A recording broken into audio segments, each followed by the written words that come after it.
Righting the wrongs of the past, African leaders are seeking reparations from former colonial powers, pointing to the enduring impact of systemic discrimination on global inequality and Africa's underdevelopment. But why now? And what are their chances? This is Inside Story.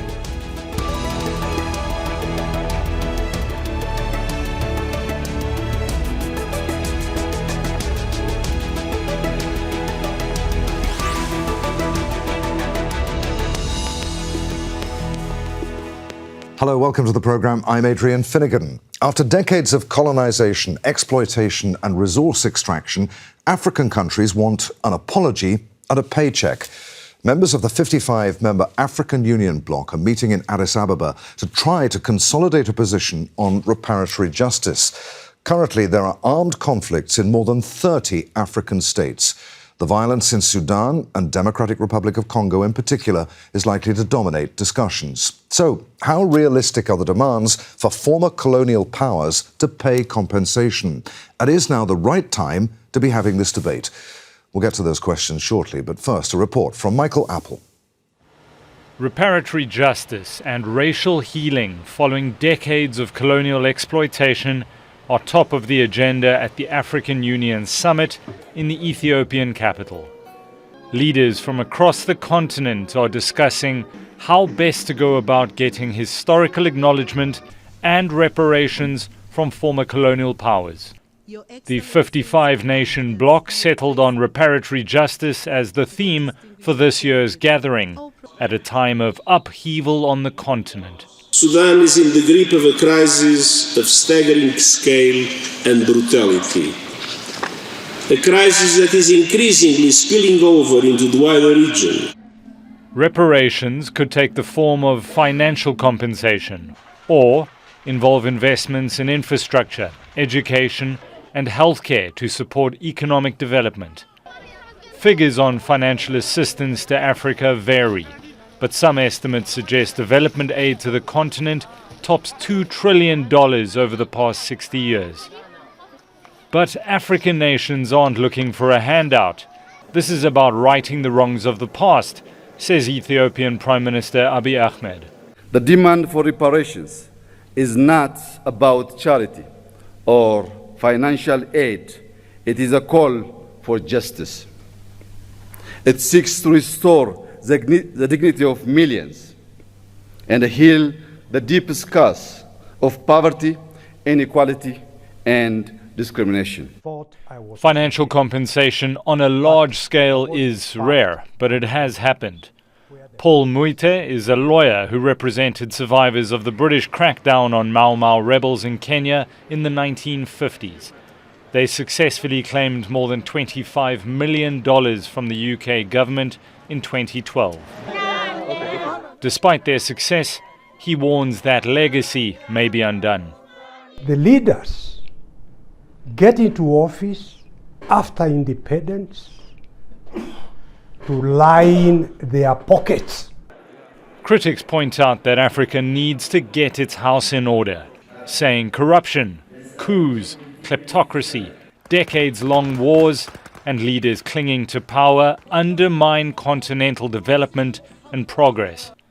While others argue African countries continue to bear the brunt of a brutal legacy of exploitation, forced labor, cultural erasure, and resource extraction, all of which needs to be acknowledged and accounted for. Michael Apple, Al Jazeera, for Inside Story.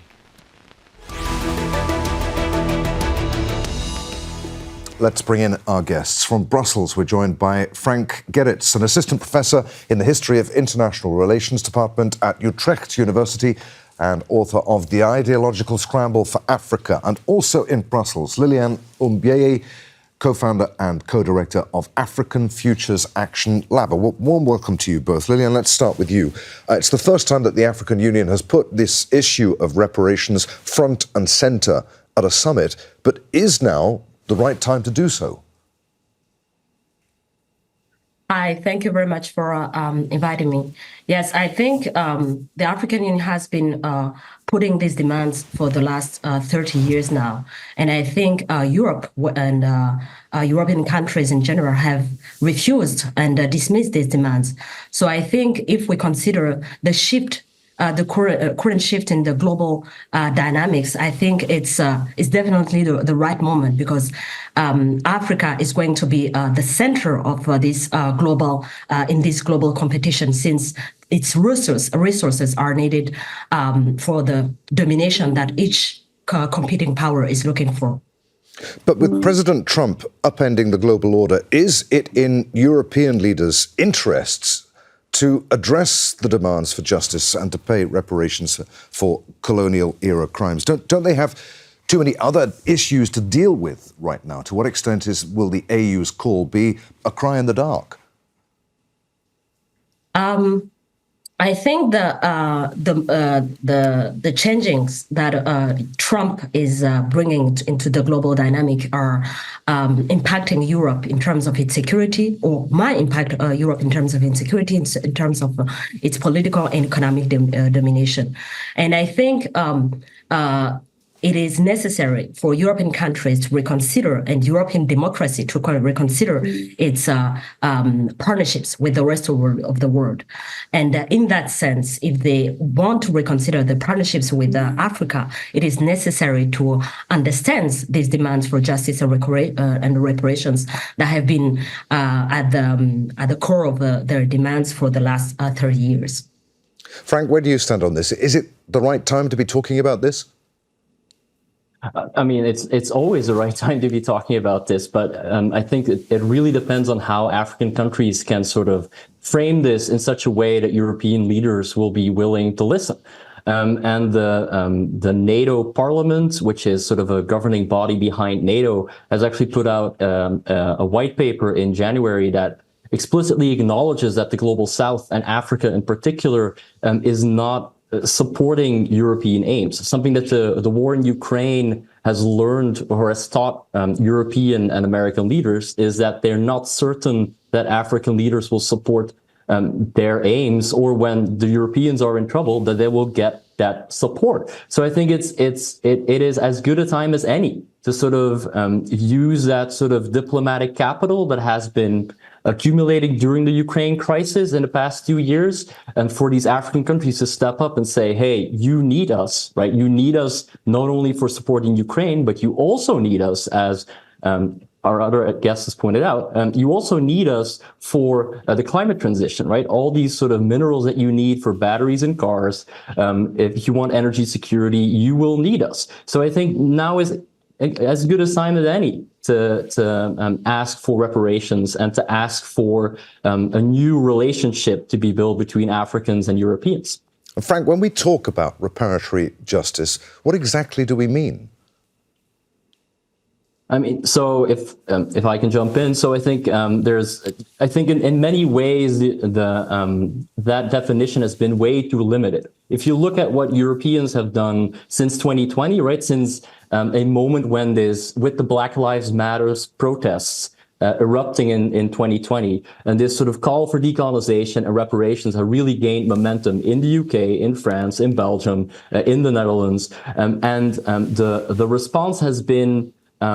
I mean, it's been committed, right? There's been a parliamentary commission in Belgium. There's been research in France. There's been sort of an official apology in the Netherlands. But then when it comes to the reparation part, many of these European countries then pull back, right? Because that is when money is involved, and then they don't want to sort of repair past wrongs. And then the argument always goes, well, slavery is a long time ago. Are we still responsible for decolonization? I think what is new about, or what is interesting about the strategy that the AU has now put forward, is that they are coupling past issues of slavery, past wrongs, they are coupling that explicitly to current demands for climate justice, right? And climate change is a day-to-day issue that we're all confronted with. And I think that is that broader definition of injustice, of how the past really shapes the present, with issues that are very, very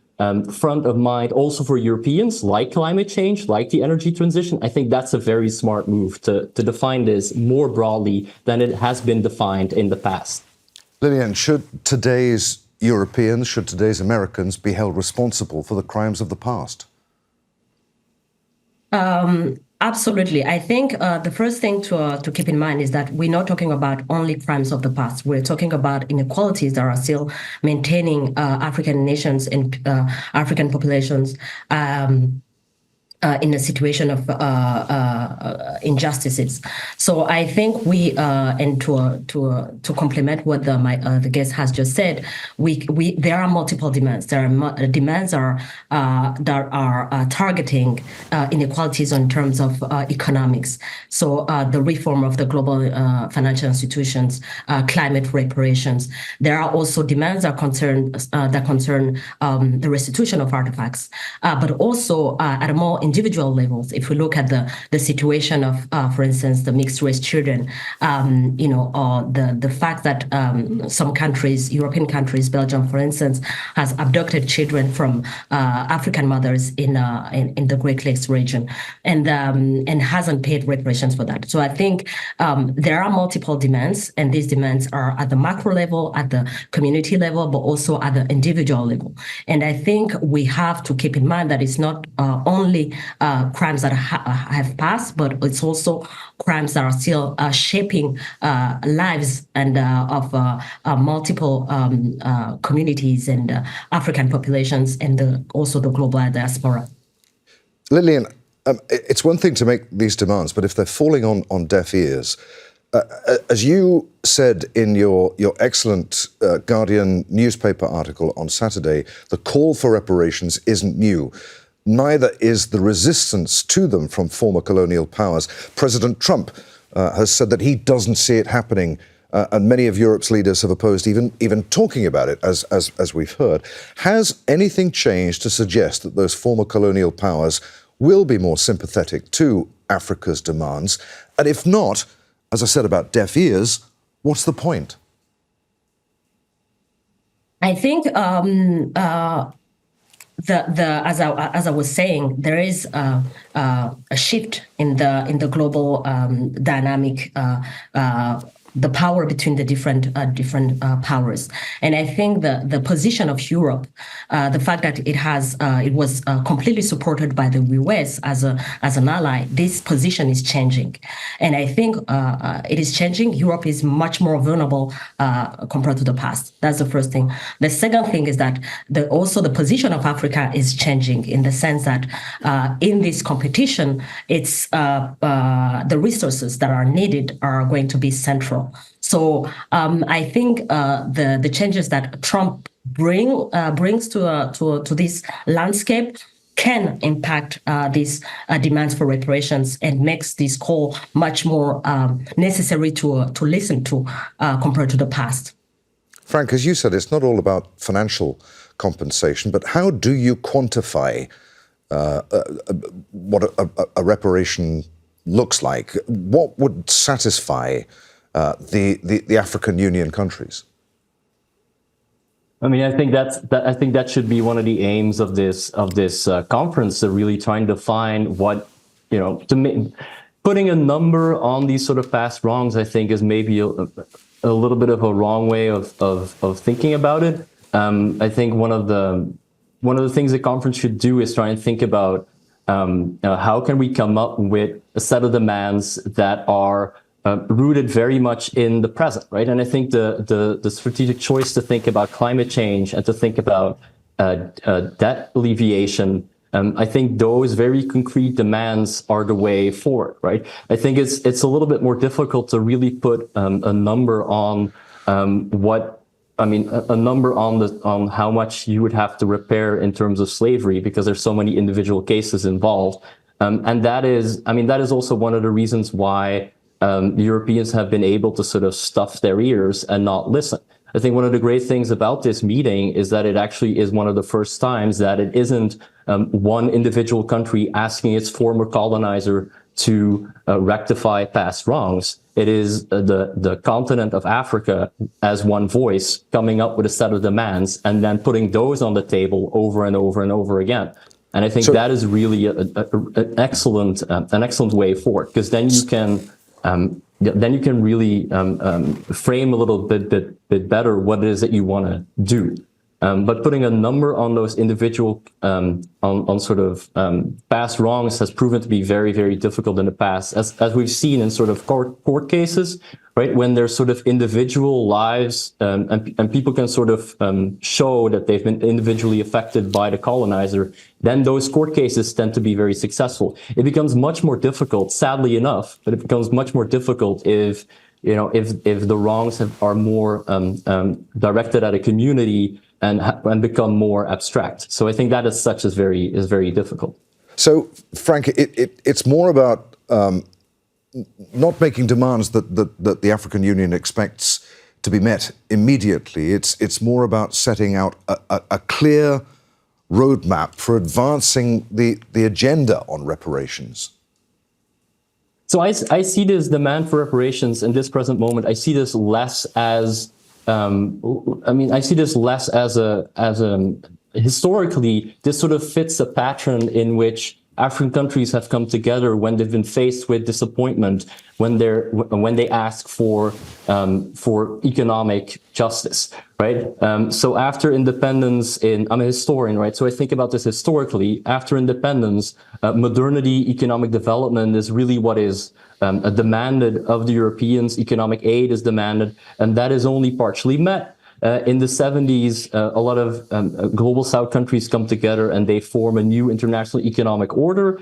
Within the UN, they form this bloc in which they actually quite successfully are able to demand technology transfer, funding for the modernization of technologies. But then because of the debt crisis in the 80s, that again collapses. And what you see now is this response again to this moment of disappointment where the decolonization discourse in the 2020s during the pandemic, and the pandemic itself with all the inequalities that came with the provision of vaccines.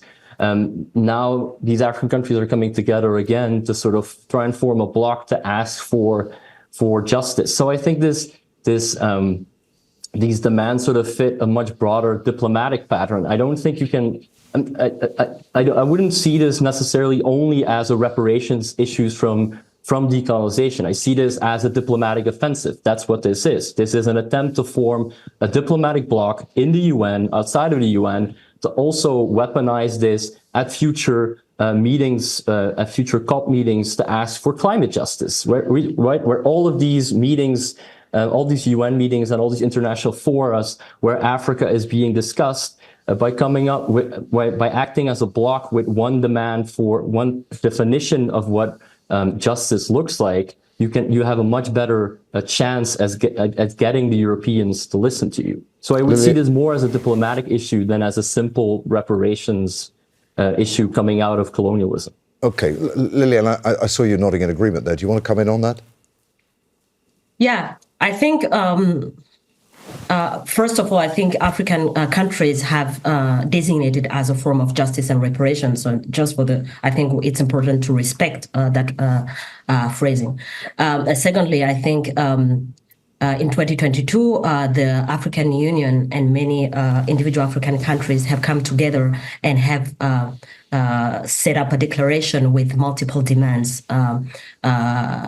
Mentioning, the climate issues, the fact to address the necessity to address the reform of financial institutions, UN Security Council. So I think there is a list of very clear demands in terms of what needs to be repaired and how it is tied to the historical and contemporary racial injustices. So I think it's can we start from the demands that have been there for for so many years and start the discussion from that, because it's clear, it's there. They have come together already. There is a declaration, so I think it should be the starting point if we want to respect also the voices from the state, from these states, and from the populations. And Liliane, I just want to come back to the article, as I said, that you wrote in the Guardian newspaper on Saturday about the effects of colonialism and slavery that are still being felt today. You touched upon it earlier. Without the slave trade, you said in your article, quoting some studies, Africa today would be at a development level compatible with Asia and Latin America. That's quite astonishing, isn't it? Yes, it's quite astonishing, and I think it's many tend to forget that the development of Europe, the development of Western states has been built on the back of all the trades that have been at the center of the slavery trade. So if we take all the system, the economic system that have been put in place in the from the 15th century up to the 19th centuries, and how these European states have been their economies, we have to consider where this development is coming from, and at what expense it has been done it has been done for African countries. The fact that their societies were completely destroyed. So I think that's an important point. I think it's there have been economic studies that have been that have shown these important facts. So it's not coming only from African Futures Lab. I think we built this argument on the basis of African or the economic studies that have been done on this issue. Frank, Portugal enslaved more Africans than any other nation, and when its president suggested recently that there might be a need for reparations, a far-right party in Portugal said that he should be charged with treason. The president of Cape Verde has said that right-wing populism and its effect on moderate politics has made it difficult even to hold any kind of debate on the issue. Is he right?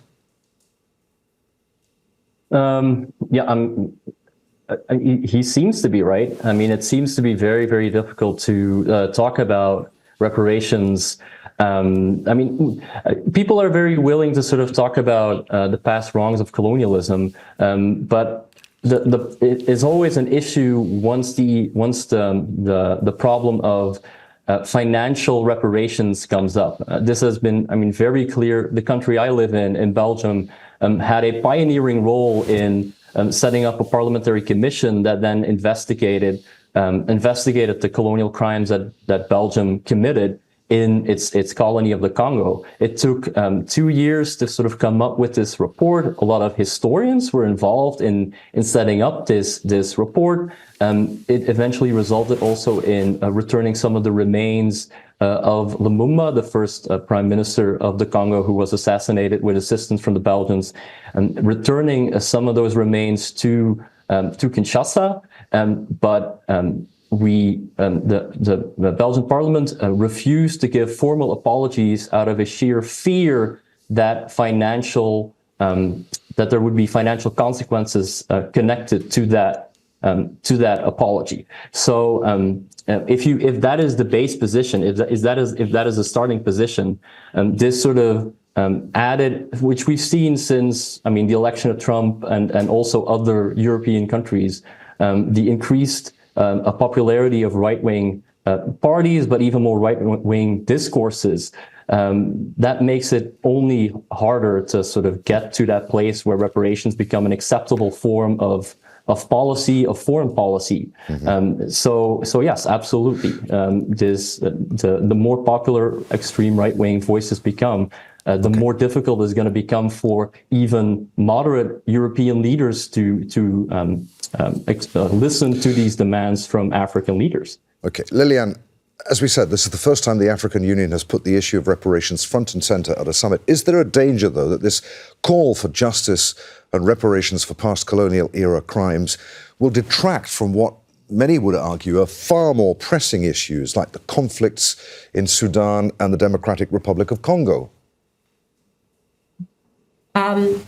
I think it is important to also to consider the fact that many of the contemporary African conflicts that we are seeing now have their roots in colonialism, in the ways in which populations have been separated. The states have been built, have been constructed. So I'm sure that if we want to address the conflicts, the contemporary conflicts in Africa today, we have to look at their colonial roots. And avoiding looking at those roots, we will not necessarily find the right solutions. So I don't think it's a way to deviate the discussion on these conflicts. I think at the opposite, I think we have to consider this colonial past and the way it is shaping the contemporary societies and impacting them and preventing to develop and to have peaceful and developing societies. And in that sense, it is a form of facing this challenging situation in DRC, but also in Sudan. Frank, would you agree with that? What would it take for this summit to have been deemed a success? I mean, I would absolutely agree with what Liliane said. I think this summit is, I think, in many ways an opportunity to bring African leaders together over these issues, right? The whole problem around Goma and the Rwandan influence in the east of Congo, that entire issue is rooted in colonialism, in the failure of the Belgians to properly decolonize or just get out of the Congo in a normal way. I think a lot of African leaders would agree on that analysis, and I think it would bring a lot of leaders who would normally not want to sit in the same room at this point because of all these issues. And I'm not only thinking about Goma, I'm also thinking about the flurries we've had of coups in the west of Africa, in the French West Africa. All these leaders who normally wouldn't want to sit in a room together, it might bring them in a room together, and they might also start talking about other issues. So I think the summit will definitely be a success if the African Union can come out with a very clear definition of what they want, of what reparations mean, of how they want to define this, and how they want to mobilize this in a diplomatic offensive. I think the unspoken aims here, the silent aims here, is also bring people together in a room who've been in conflict for quite some time to maybe also start talking about some other issues. And there we must end it. Many thanks indeed to you both, Frank Gerits and Liliane Umubyeyi. And thank you for watching. You can see the programme again at any time by going to the website at aljazeera.com. For further discussion, join us at our Facebook page. You'll find that at facebook.com/AJ Inside Story. And you can join the conversation on X. Our handle there is at AJ Inside Story. From me, Adrian Finighan, and the team here in Doha. We'll see you again. Bye for now.